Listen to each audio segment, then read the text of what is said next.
Good morning everyone. ঘৰক আহি যদি আমাৰ ঘৰৰ খেতিখিনি নেদেখাও কেনেকৈ হ'ব? আহক আমাৰ ঘৰৰ লেচেৰা, ভাতকেৰেলা আৰু কি আছে দেখুৱা। ঘৰৰে এনেকুৱা ফ্ৰেছ চব্জি ছিঙি আনা আৰু বনোৱা কিমান ভাল লাগে নহয়নে? দেখিয়ে ভাল লাগি যায়। ঘৰৰ অলপেই হওক কিন্তু ঘৰৰখিনি খায়ে ভাল লাগি যায়।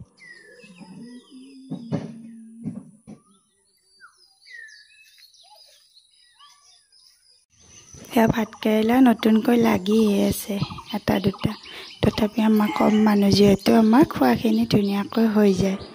অইনবাৰ জিকা ভেন্দি এইবোৰো দিয়া হয়, এইবাৰ সময় যিহেতু আমাৰ আইতা ঢুকালে কিছুমান চব্জি আমাৰ দিবৰে সময় নহ'ল, তথাপি যিখিনি আছে সেইখিনিয়ে যথেষ্ট।